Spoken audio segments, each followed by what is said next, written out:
Namaskar and welcome to this exciting episode of Sattology debunking mythology. Sat, like every time I say, Sat means truth, is Sanskrit root word. Sattology means science of truth or study of truth. Opposite of that is mythology, which is science of fake lie imagination or study of fake lie imagination. Now, what Sattology gives is builds an identity. So when you have faith in the Vedic scriptures or the Vedas, then you follow dharma. If you do your karma according to that, it is dharma. Everything else is a dharma. Now, in that comes warfare strategies because Sanatan Dharma includes that we have to protect the culture of dharma through military presence. And for that, Arthashastra was written, Anushasana Right. Parva, Mahabharata speaks on that, and the Yajurveda speaks on that, where it speaks in much details that how a dharmic state must defend from adharmic states. So I have a very, very special guest today, and Petty Officer Manan Bhatt, who has served the Indian Navy and he's a thinker, and also he has a faith in Vedic scriptures and sees that how India can be made stronger using that knowledge. Without delay, let us welcome Petty Officer Shri Manan Bhatt. Jai Hind. Jai Hind, Aditya ji. It's great to be here.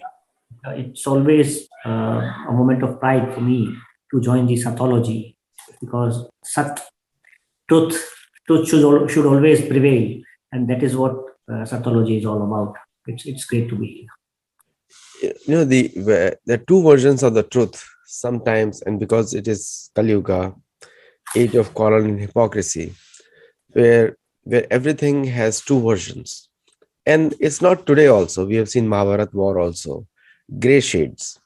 But then the finding of the truth is our responsibility, not somebody else's responsibility.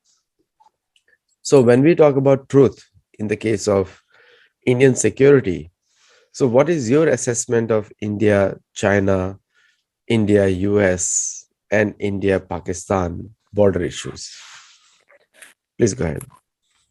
Yeah, it's a very interesting question that you proposed. When national security matters are concerned, when it comes to security of the Indian Ocean region, when it comes to security of India and our corresponding relationship with China, with US, with Pakistan, the animosity that prevails between India and Pakistan, and our biggest adversary that we call is China. It's a very interesting time that we live in. In particular, the last 3 years. I'll consider that we are already in 2022. So we are only 3 or 4 days away from 2022. So 19, 20, and 21, we have seen a big pandemic. We have, the entire Earth has passed through this pandemic, and it was caused by the Wuhan virus. So there are no two ways about it. And it's been tough time.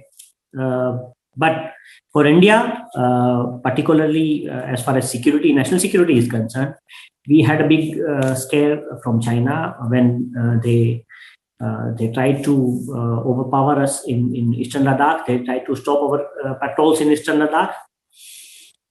India is an able country, and we showed China what we can do with our military, what our military powers are. But the thing in relationship with in direct conjunction with US and the other countries, which they want India to confront China at a regular base. This is the same US which ignored China when China was building islands in South China Sea in 2013, I think. The same US ignored it. The same satellites of US which showed and claimed that China has built a entire village in India's Arunachal Pradesh. They ignored China building very big and a number of islands in South China Sea. So at present, what I think is irrespective of the fact that India and US are having very good relationship, and this time is probably the peak of the relations that India US had in since so many years. But we must accept the fact that China is our next door neighbor, and be it US or be it China themselves, if they are trying to provoke India into a big, huge confrontation, that would eventually lead a big war, probably, that would eventually lead India to degrade itself financially, to lose the gains, the financial economic gains, the lifestyle that India has achieved for its citizens.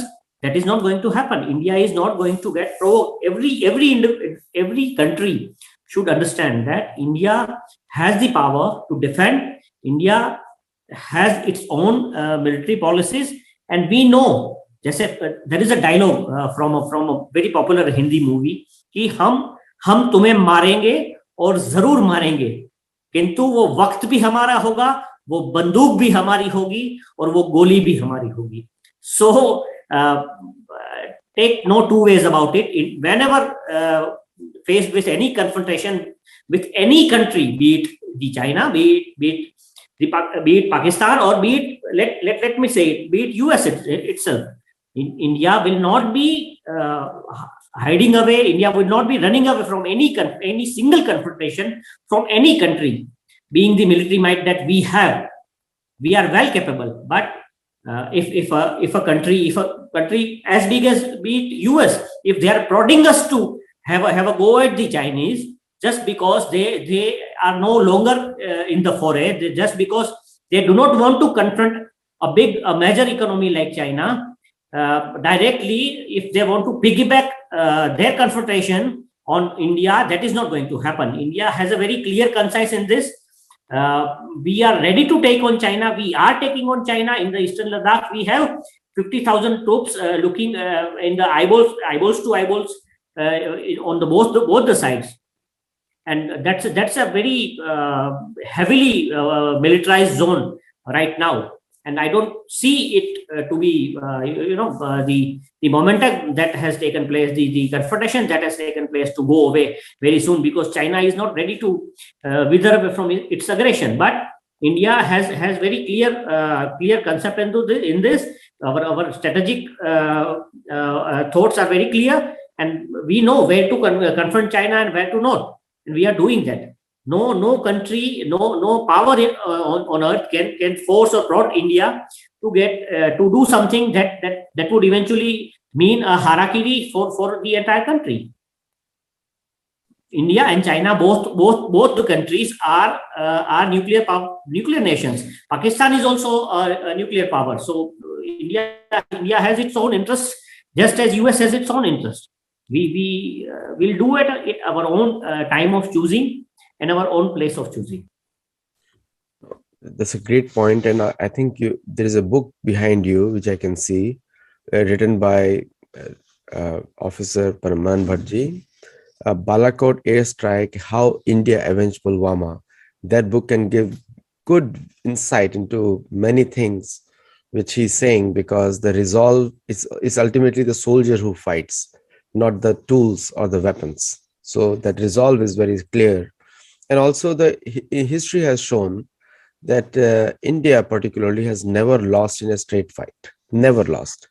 I mean, they may have tactical retreats in some cases, but never lost the battle, nor lost the war. That is the history, and that is the history for last 1,000 years. The only time India has lost is when, and like in all the other armies also, it's a global thing, when they are weak inside. And in any case, like some people also predict that USA will not be finished by China or any other country, but within USA, it is going to collapse. And the same happened with Soviet Union also. Now, coming to the next question, which is, like I said, the armies are given very great importance in Vedas, especially dharmic armies, because the armies have to defend something. And the best thing the armies can defend is dharma, which is law and order. Pretty much, dharma means the establishment of law and order. And like there is one aspect of dharma. So so what is the mindset that and I would like to also praise General Bipin Rawat, who recently was martyred, I would say, Shaheed hue wo, because of some accident, or we do not know the actual reasons, but still, he actually created a framework for India's Tri-Services Command, and so that India can use all their assets together, and was the first combined defense chief of defense staff, all the three services.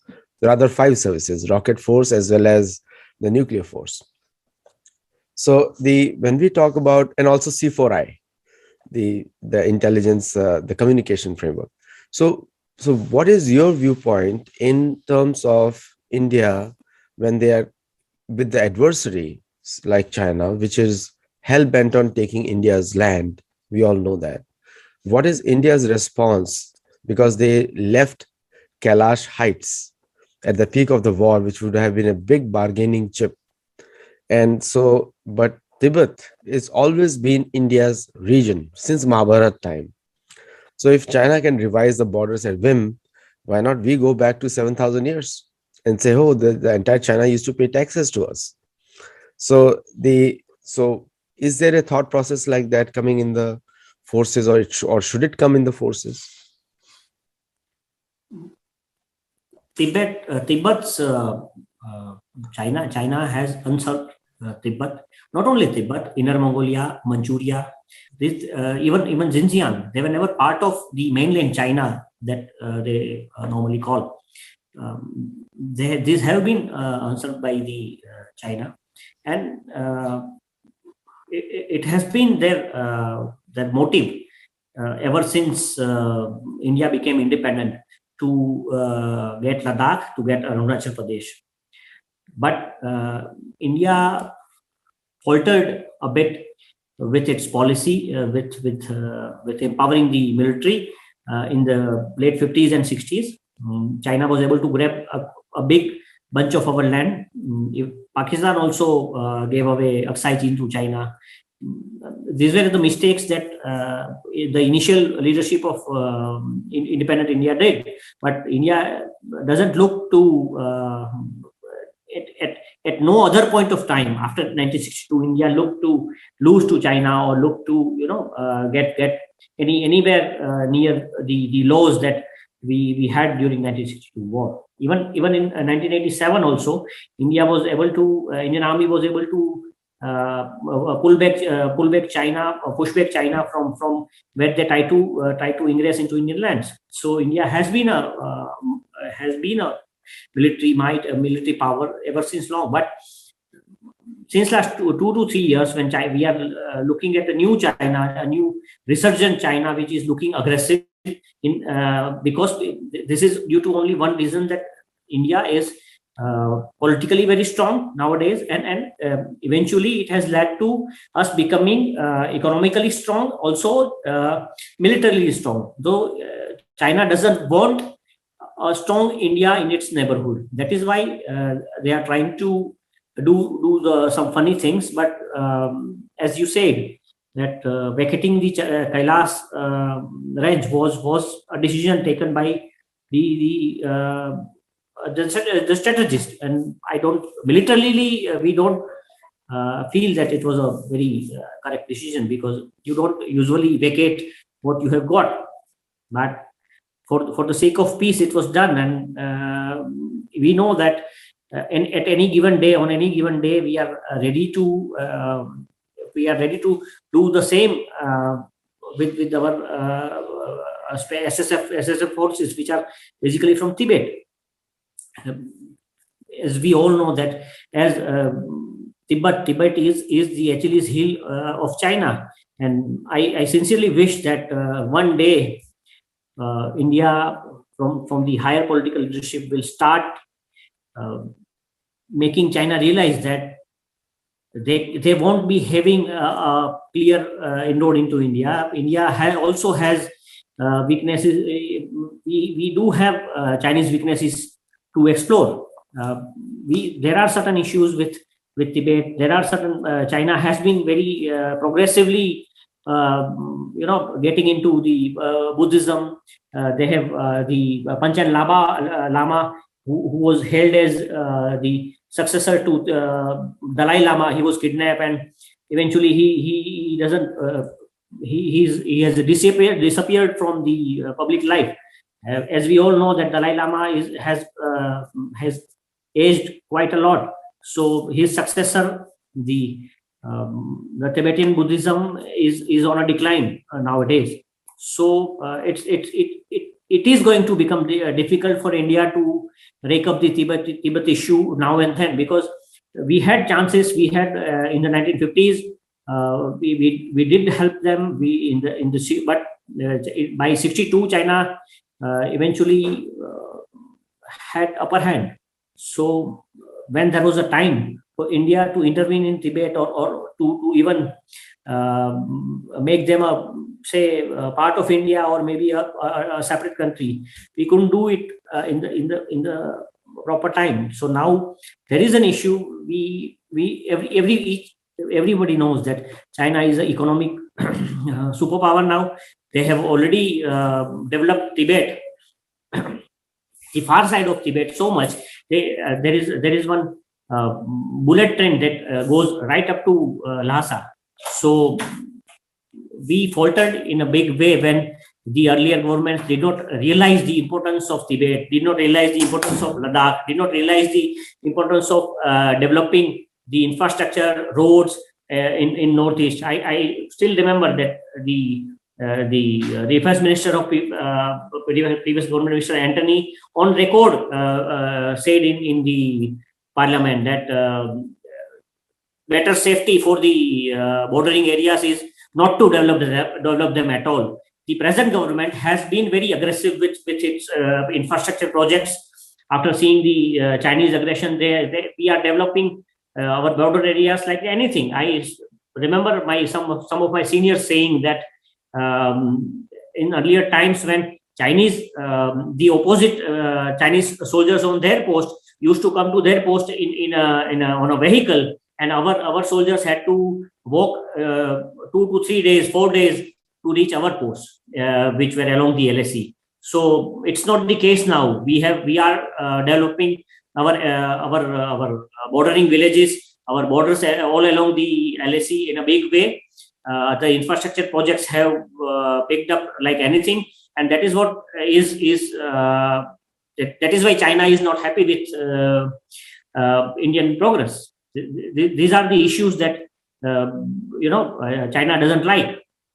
That is what is happening. I sincerely hope that India will also start taking up certain issues which will eventually be painful to China. Actually, India should get into some the areas that are required to be explored are quite a lot. In China already has Tibet in its full command, and Tibet is what? Tibet is a water tower of Asian region. There are, I think, 13 rivers which go into 11 countries, and they pass through Tibet. These all are under Chinese control. China is already building big major dams on Brahmaputra, which will eventually be a very ecological disaster, a big ecological disaster for India. So India has to step in. India just the blockades of Chinese applications and all these things are not going to do wonders for us. We have to do something about it. We have to start stopping China when it is required. See, if you look at the middle history of India, most of the Mughals and Islamic looters, they made alliances with the foreigners to loot India. Like, for example, Jahangir, you had made an alliance with Dutch India Company. Dutch East India Company was one of the biggest companies of that time to export everything from Bengal to Netherlands. And that's how they made rich. And that same mindset existed in India until 2014, where India made compromises regularly because of profit of a few similar-minded people, Jahangir, Mughal type of people. Now, after 2014, the first time, due to social media and awareness, and due to things like, now people are realizing that the original thought process of the Indian civilization was completely lost, and the enemies of Dharma are becoming popular or becoming stronger at the borders. Now, after that realization, we see a lot of things happening right now. Like the DRDO is one case in point. The DRDO has come up with so many missiles in such short period of time that people are amazed that is it the same DRDO which used to operate last 20 years, 50 years, or is it something new? So what has changed this mindset now, where India is actually not only testing but also deploying these advanced weapons and to all the areas. And after that, I'll come up with Andaman Nicobar Island, which is a major important Indian aircraft carrier in the middle, natural aircraft carrier. Please go ahead. Yeah, actually, you are very right. India has, we have, as a nation, we have forgotten our dharmic ideology. We have forgotten that we have always been an aggressive nation. We have always been the positive nation that we were in the ancient times. And we have to realize that strength respects strength. And Chinese, they will definitely respect strength. China has already tested our India's strength in Doklam and in eastern Ladakh. Uh, Despite of the initial bluster and threats that China was giving to India, its military has been deterred in a big way by India. India's military pushback has been, I think, ever since 1962, nobody was able to give the red nose to the Chinese military. They have never been tested in real time. India was able to do that, and that's a fact. We have to, be confronting China rather than be defending ourselves. That is a big fact. India has been even politically also. We have said no for BRE and RECP plans of China. We are, but the big business that India has with China, the imports from China are too big. They are rising by every passing day. That has to be confronted. India has to develop say Atmanirbhar Bharat or the indigenization industry in a big way to actually be able to withstand the Chinese economic might. We are, China was PRC and the PLA. They were thinking that we are still passing through, we are still having the 1962 trauma, and India won't be able to withstand their aggressiveness. But our actions in military confrontations have clearly shown our enemy that India is not going to bow down at any cost. China is doing so many mischievous things by taking, they have taken Pakistan by their side, and they are keeping a, they are not looking at the Islamic terrorism or the extremism that bringing Pakistan, that Pakistan brings to the fold. And on the other side, Pakistan is keeping a blind eye on the atrocities that China is occurring on the Xinjiang Muslims. So it's a relationship of it's a unholy relationship that I would say, and China is trying to have Pakistan at their side to keep India at bay, and that is what Pakistan has a they want to they want Pakistan has an issue with money. They are in dire straits. They are out in the world with a begging bowl and having no money to run their country, and the military that Pakistan military that is required to protect their country, they are basically what doing is Fauji business. So a country, a beggar like Pakistan have China and their side. And on the other hand, Russia was a military might on their days, on their heydays. During Cold War, they were able to confront US in a big way. But nowadays, even Russia looks like a smaller brother of Chinese Communist Party. And Putin it doesn't look that strong a leader that he was earlier. We all know that Ukraine, prior to the dissolving of USSR, Ukraine was the industrial hub of Russia. As they have lost Ukraine, they are not the same country that they were. And after the sudden economic rise of China in the previous 2 or 3 decades, Russia, since last 2-3 years, I am watching Russia very closely, and they look like a smaller brother to China. So India has big challenges to face, to look, and India is ready to confront them, but we need to pull up our socks. We have to be a bit aggressive. Medieval mindset while dealing with China will not be able to do any good to India. Ji. See, one of the things which you also touched upon is the medieval mindset of China. But see, the thing is, whether they have medieval or ancient mindset, these are all topics of textbooks. But we have to act on the ground on their current mindset, whatever is the current mindset. The current mindset is they are following the policies of gradually, we call it in English, we call it salami slicing.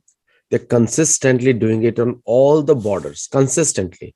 So this means it's a national policy now, whether it's a South China Sea or in their borders with India, their borders with Burma, their borders with Nepal, their borders with any country, they are following the same strategy. And it seems that they are following a strategy which we were known for earlier. Like if you look at our ancient texts used to talk about that too, because Dharma brings peace and prosperity everywhere, is the rule of law. And Dharma was wherever Dharma is attacked. And there's a very famous sloka of Bhagavad Gita, Yada Yada Dharmasya Glanir. And this Dharma which Krishna talks about is the entire gamut of Vedic knowledge. Wherever the Vedic knowledge is destroyed or enemies of Vedas come in, we have to go there and remove them to reinstall Veda. Now, that was the purpose of the armies of Sri Ram. That's how they punished Ravan, because he was going against Dharma. And that was the position of the armies of Pandavas. They did Ratsyu Yajna, where entire Jambudvip up to Europe and up to on the borders of Africa, the borders up to Cambodia, they went and collected taxes and made a framework so that those people can follow them. Now, this Dharma, those were defending. Now, today, our Dharma has become Constitution of India. And the Constitution of India has many elements of the same principles. And which is B.R. Ambedkar's genius is, we hats off to that genius, that he put Dharma enshrined in the Indian Constitution. Whereas no other constitution of the world protects cows. The Article 48 of Indian Constitution protects cows. And that is ingrained in our constitution. So it is a very good work they have done, even though majority of it is copied from other countries. Good parts have been copied, but few things have been added. So the point is, so Indian armed forces or the entire Indian defense, including Indian youth and general Indian population, they are defending this constitution.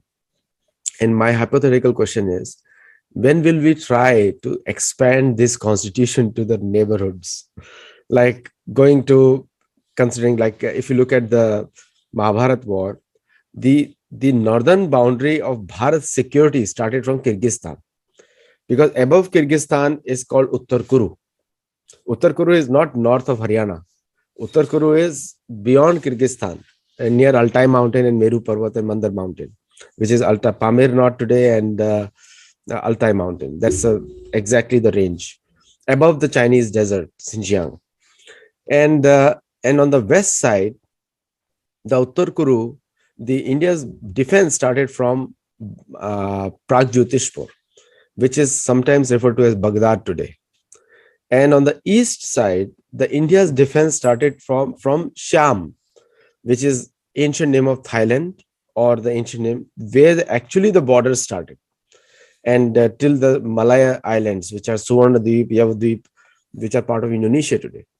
So this was the global outlook of our leaders in the past, and in that umbrella, nobody could come in, and so Ganga, Yamuna, and all these things were naturally protected. So people can practice their dharma freely, there with no fear. But now what has happened is we have restrained ourselves to keep the English boundaries as our boundaries, which was never the case. Were never the case. In fact, you see the Sunanda, the father of Shakuni, he married his daughter, which Bhishma went there to ask for the daughter so that they can make alliances and put the military formations right there in Gandhar, which is Afghanistan today. Now, this kind of futuristic thinking was there.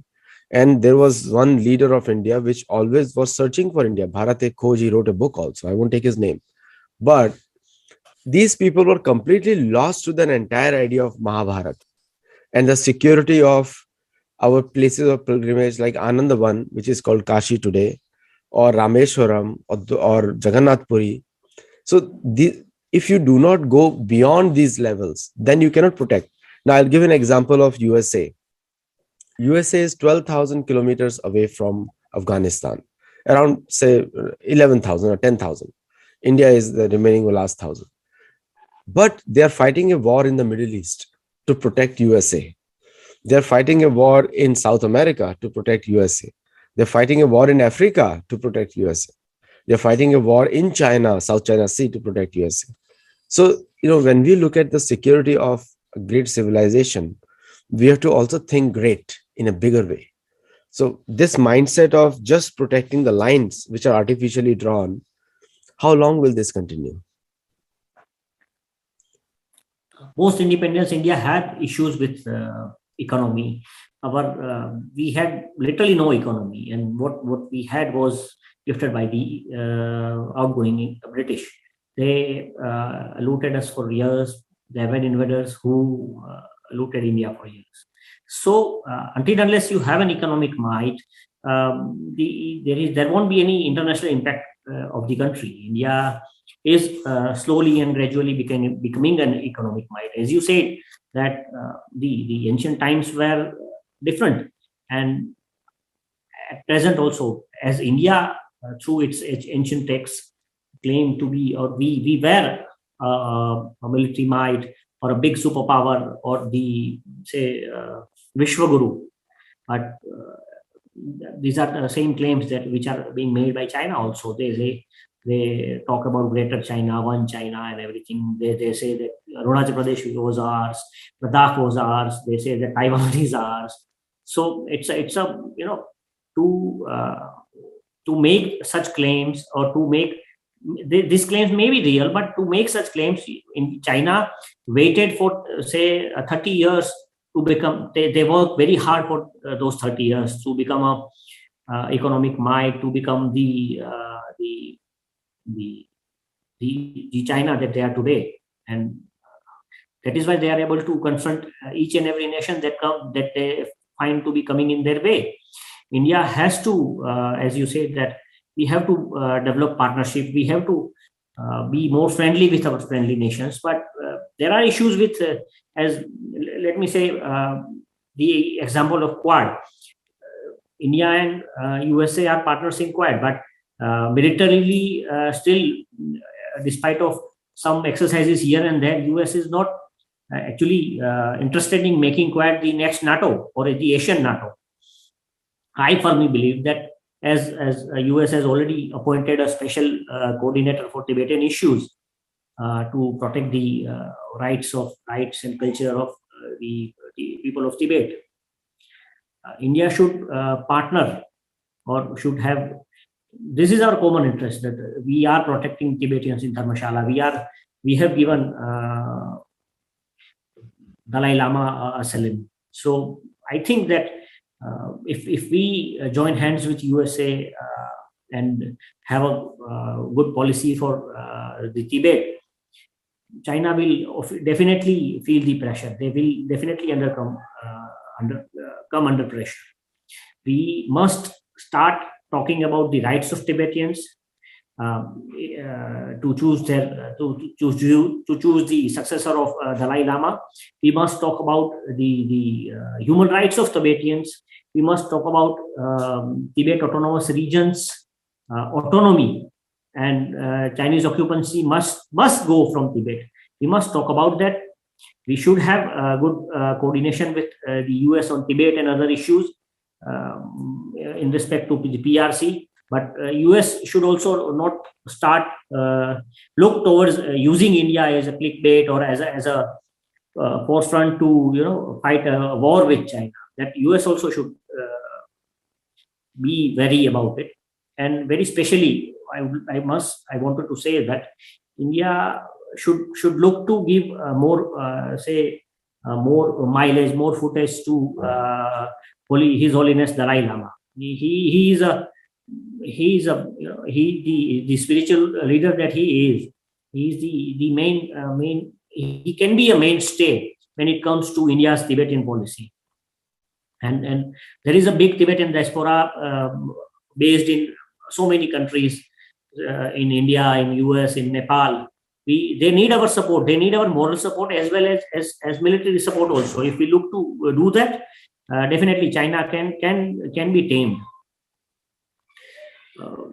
As we have seen China showing up some old maps and claiming that this area were there, this sea, South China Sea was there. India must also claim the entire Mansarovar Lake as well as the Kailasa range. Kailasa is the abode of Lord Mahadeva, Shiva, and that is with China nowadays. So we must claim vis-a-vis China. We also must try to look to make international claims on our lands.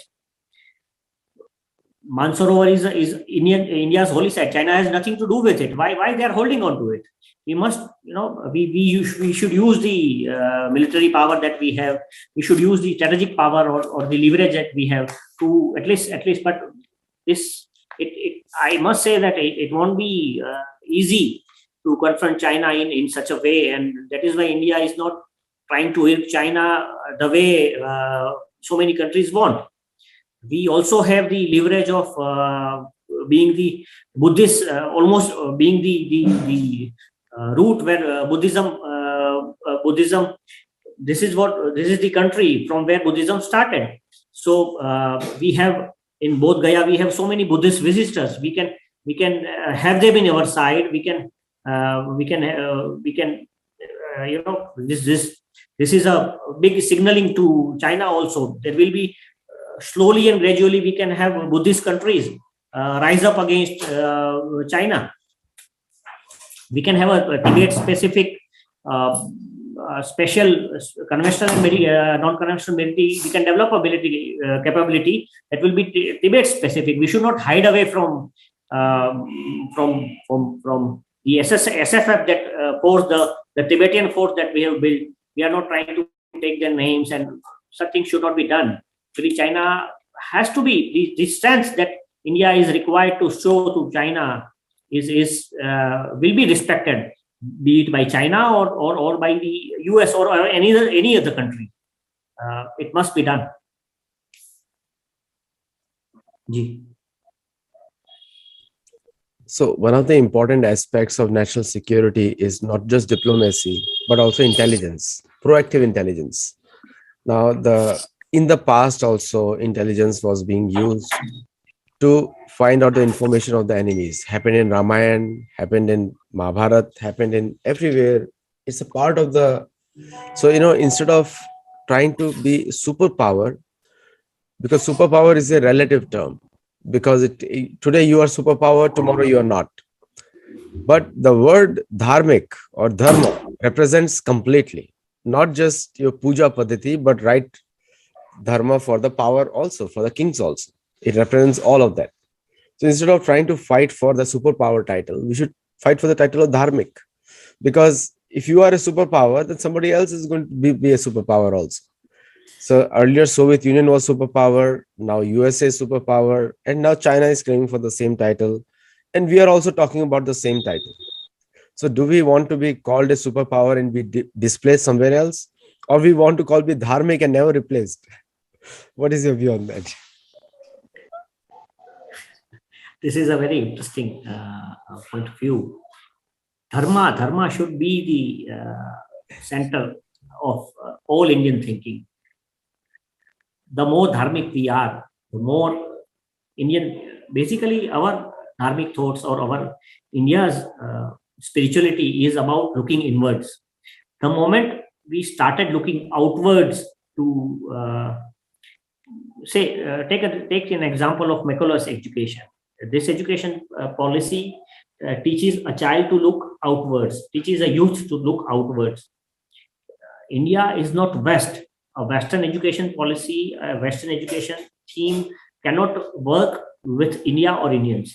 So let us not say that it's a decline, but whatever the downside that India has faced in the last 72 years since independence is due to the issues with our accepting a Western education system as our own. The moment we go more towards Dharma, the moment India has already accepted a new education policy by the government of India, and I sincerely hope that we go back to teach Vedanta to our children, to our next generation, so that eventually, over a period of time, say 30 to 40 years, India will eventually, we have 2 to 3 generations who will look more inwards and look towards becoming more dharmic than becoming more Western.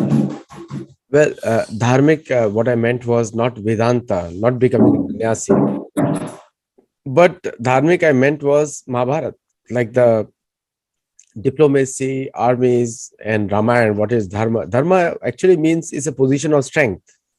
And Sri Ram had many weapons, almost 136 weapons I've listed down, and which were given to him by Vishwamitra. And so you need a proper protection so that people who want to follow spirituality can follow. See, not everybody can become a sannyasi, not possible. I certainly cannot become a sannyasi. Personally, I can say not qualified. But the principles are that people who want to do that, they should be given security by people who don't want to do that.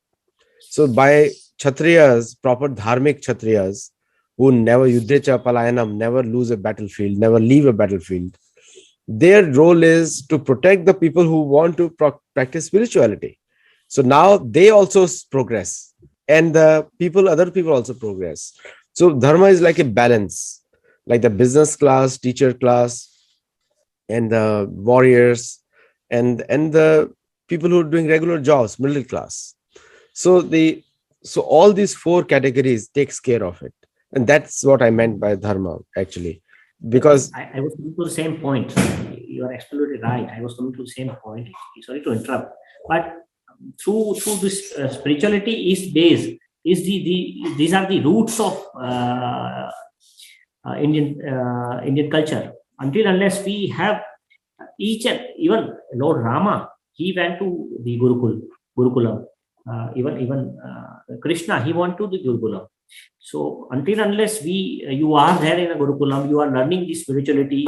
Your children, your youth learns about the spiritual aspect, the dharma that is portrayed in Bhagavad Gita, that is portrayed in Mahabharata, that is portrayed in Ramayana.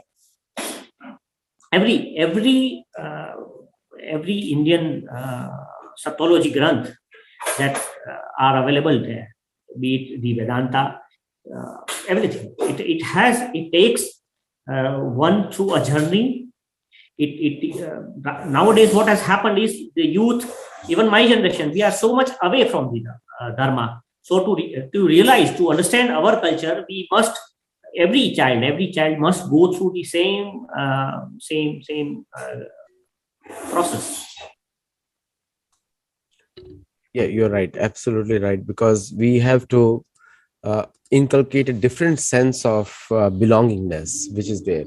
And it's gradually happening, gradually happening. Now, coming back to the preparation of the Indian forces, they've added rocket force, General Bipin Rawat's idea, in a big force. Again, we have copied the Chinese. Chinese have a rocket force also. And only problem with the Chinese rocket forces, which they are advancing a lot. See, Chinese learn very fast. They're copycats. They learn very fast from everyone else, and they copy immediately. May not perfect it, but they copy immediately. So, but we have done the reverse act. We have, in response, we have started it. Now, what else we could have done proactively, which could thwart the Chinese aggression at the borders? India, since last, say, 2 to 3 years, we are big into developing supersonic missiles. We are big into developing hypersonic missiles also. Russia had given a few tips, say something about the hypersonic technology to China, and China eventually stole it, they copied it, and they made their own hypersonic weapons. India, the way we are progressing in developing supersonic missiles, and we are looking to have a cooperation, a partnership with Russia to develop a hypersonic missile also. We are already partners in BrahMos, which is all the versions of BrahMos are already a threat to China. So deterrence is the word that works to eventually deter or stop China. And that is what India is doing. Developing a rocket force or developing a mountain strike force can never be a copycat idea of Indian Armed Forces. Indian Armed Forces or even the CDS or the Department of Military Affairs, they must have it's a proper strategic thinking. Unless we have that, we don't develop a force. So it's a process that went through while we look to develop a rocket force. There was a process that we went through when we decided to develop even a mountain strike force. One of the things which China was very disturbed was India taking the Kailash ranges. 87, again, India taking the pass. That was very disturbing to them. So we now know the chinks in their armor. If you think closely. If you occupy 1,000 square kilometers Chinese space, like they have done 65,000 square kilometers of India's 39,000 square kilometers, or maybe 45, I do not know the actual numbers. But if we occupy small areas, that disturbs them a lot. And that is again a dharmic thinking, because now we are trying to react. See, always the world throughout Dharma also, the aggressors are the ones who are always punished, not the defenders. And in defense, if you take an aggressive action, that is considered a reaction, not considered aggression, actually, in the international law, even today. And in Dharma also, it is considered the same thing. So don't you think that kind of thing must be in the minds of the Indian strategists also? It is a very good point that you made. China was very disturbed when Indian forces, SFF, the Tibetans occupied the Kailasa range during the confrontation at Galwan. China is very vulnerable to losing face, as it was seen during the Galwan skirmish. Even when they were looking to, it was seen that they will lose the Beijing Olympics. They look very vulnerable. So we have seen that in last 7 decades, Chinese have made many inroads in the connecting region, in the region that conjoins India to the rest of the world. They are repressing people who dissent against the CCP. They are excessively focused on territorial unity and separatism. They are fueling it in India also. We know that through the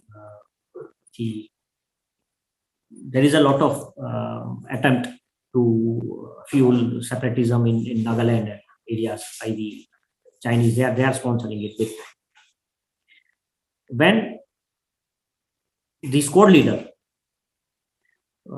Neima Tenzin of Special Frontier Force, who died fighting, who got martyred fighting during the Kailas range occupation by India. When his funeral took place, there were Tibetan flags which were flashed, which were waved at his funeral. It was a widespread belief at that time. Each one of us believed, every patriot believed that Tibet issue, India will leverage Tibet issue, but our strategic thinkers did not think that way, and that hope was short-lived. I think that India must have absolute clarity when it comes to dealing with China, and we should not look helpless while dealing with China's aggression. Until unless we leverage the points that we have, until unless we expose Chinese hegemony, we expose the doublespeak of China internationally, we won't be in a good position confronting the enemy. In the past also, we lost it big time when we were looking to support the Khampa rebellion, and we eventually did not do it in a outright manner. And US was looking to support, but they were so far away. India, Mr. Nehru did not allow them to use Indian airspace. There were certain issues, and the indecisiveness costed India 1962 war. If we would have been very aggressive or very supportive to the Tibetan cause in the 50s up to the 60s, we would have helped them in gaining independence from China, gaining their freedom, and Tibet would have worked as a buffer state between an aggressive China and India, but we couldn't do it. And if this time around also we are not able to do that, then God will help us. Ji. Thank you so much, Officer Manan Bhatt, because you threw some important lights and there was on these important issue, and also the other areas what we need to do. And we'll continue this discussion on some other areas also, especially the weapons next time, and what technologies are being used by China. I'm not a great researcher on these areas, but I'm a keen observer. And I've been studying technologies for a long time, but I'm not a like what you call it. That's not my work to do that much. So thank you so much for coming on the show, and thank you for all the viewers watching. And I see a lot of good comments coming in. So I will ask next time. Thank you so much, and namaste. Thank you, Ajit.